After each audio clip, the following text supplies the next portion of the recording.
അത് മുഴുവൻ കേരളത്തിന്റെ മുഖ്യമന്ത്രി അന്ന് എന്താ പറഞ്ഞത്? രക്ഷാപ്രവർത്തനമാണെന്നാണ് പറഞ്ഞത്. പിണറായി വിജയനും SFI നേതാക്കളും തല്ലുകൊണ്ടാൽ അത് കമ്മ്യൂണിസ്റ്റുകാരാണ്. കോരന്റെ മകനെ അങ്ങനെ തല്ലാൻ പറ്റും, മേനോന്റെ മക്കളെ അങ്ങനെ അടിക്കാൻ പറ്റത്തില്ല.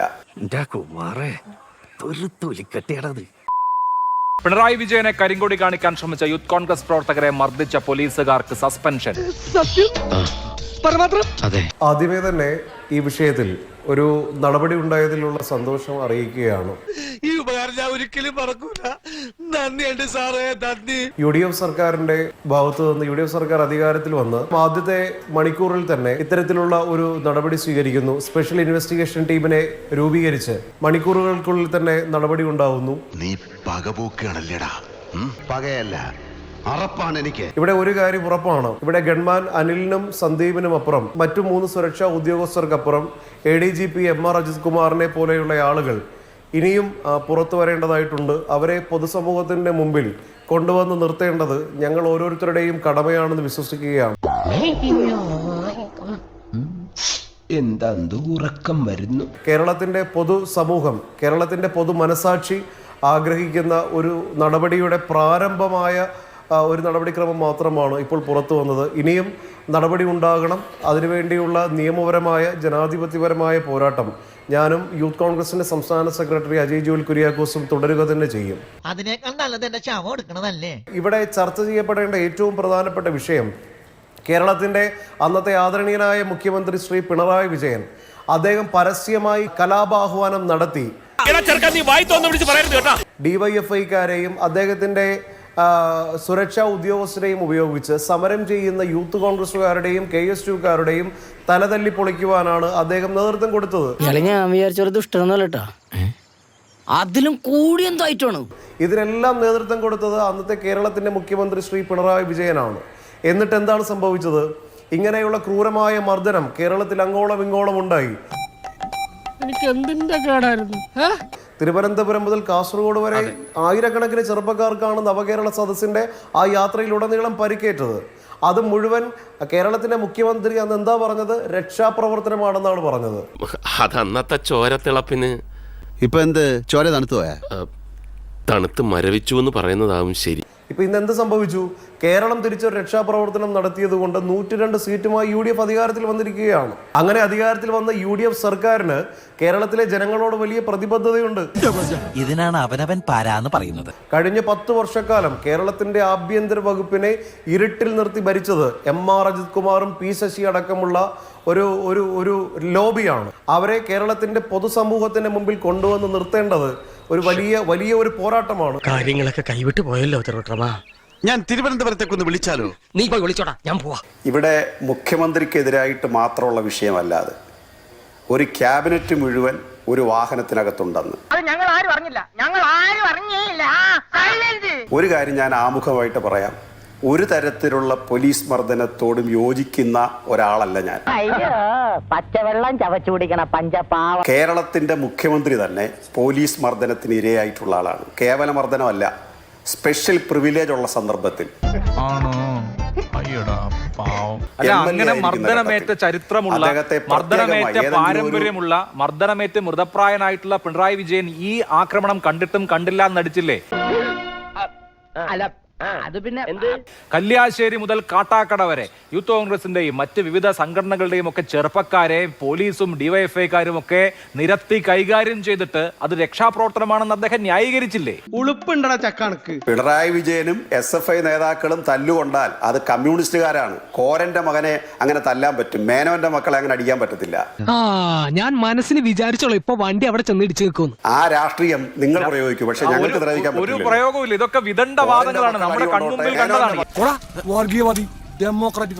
അന്നത്തെ മുഖ്യമന്ത്രി ന്യായീകരിച്ച, മുഖ്യമന്ത്രി മഹത്വവൽക്കരിച്ച ഒരു സംഭവമാണിത്. അവിടെ ഇപ്പോൾ നടപടി വരുന്നു.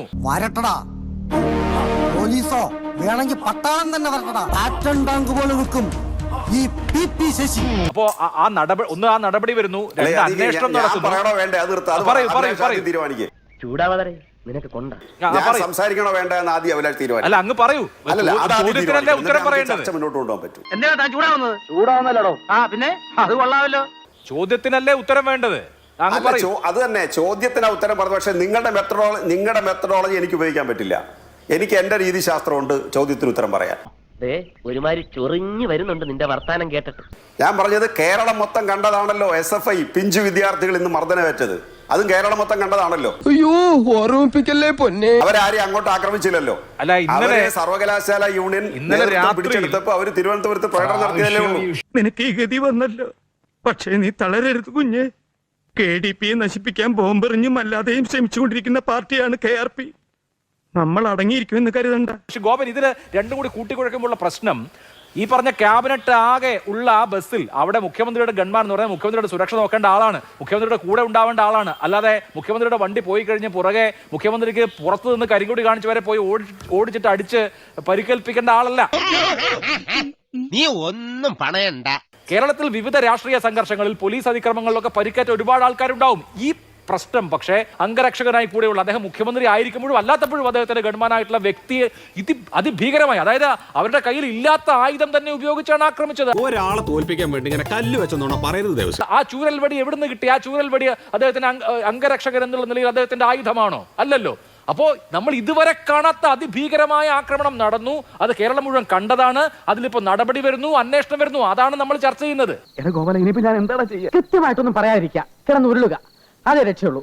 ഇന്ത്യ രാജ്യത്ത് എവിടെങ്കിലും അഭിലാഷെ ഒരു മുഖ്യമന്ത്രി വിമാനത്തിൽ കയറുമ്പോൾ ആ വിമാനത്തിനകത്ത് ആക്രമിക്കാൻ ചെന്നിട്ടുണ്ടോ? ഒരു സംഭവം നിങ്ങൾക്ക് പറയാമോ? അങ്ങനെ ആക്രമിക്കാൻ ചെന്നാൽ അവരുടെ അവസ്ഥ എന്തായിരിക്കും? നിന്നോട് ഞാൻ ചോദിച്ചോടാ കുഞ്ഞിരാമ, കൊണ്ടുപോടാ. Z+ കാറ്റഗറിയുള്ള മുഖ്യമന്ത്രി വിമാനത്തിൽ കയറുന്നു, ആ വിമാനത്തിൽ ആക്രമിക്കാൻ ചെല്ലുന്നു. നവകേരള സദസ് ആരംഭിച്ചതിന് ശേഷം പലയിടത്തും കല്ലേറ് നടക്കുന്നു, വണ്ടി തടയുന്നു, ഷൂസ് എറിയുന്നു. നിനക്കിതിന് മാസക്കൂലിയ ദിവസക്കൂലിയ? അതുകൊണ്ട് ഏതെങ്കിലും തരത്തിൽ മുഖ്യമന്ത്രിക്ക് എന്തെങ്കിലും പരിക്ക് പറ്റിയാൽ നടപടിക്ക് വിധേയരാകുന്ന അവരെ മുഖ്യമന്ത്രിയാണോ അതോ ഈ പ്രൊട്ടക്ഷൻ ഗ്രൂപ്പുകളാണോ? മനോഹരം, ഗംഭീരം. അനന്തേട്ടാ, അളിയന്റെ കയ്യിൽ നിന്ന് ഇതുപോലെ ഒരുപാട് തത്വങ്ങൾ എനിക്ക് പഠിക്കാനുണ്ട്. അപ്പൊ സ്വാഭാവികമായിട്ട് അവര് മുമ്പിലും പുറകിലും എല്ലാം സംരക്ഷണം ഏർപ്പെടുത്തിക്കൊണ്ടല്ലേ വരുന്നത്. അതിന്റെ മർദ്ദനത്തിൽ ഏതെങ്കിലും തരത്തിലുള്ള തെറ്റായ വശമാണ് നിലനിൽക്കുന്നതെങ്കിൽ അതിപ്പോ അന്വേഷണം പ്രഖ്യാപിച്ചല്ലോ, ഒടുവിൽ കുറ്റസമ്മതം നടത്തി അല്ലേ? കോടതിയിലെത്തിയല്ലോ. എന്താ കോടതി പറഞ്ഞേ? നിങ്ങൾ ജാമ്യമില്ലാ വകുപ്പ് പോലും ഇതിനകത്ത്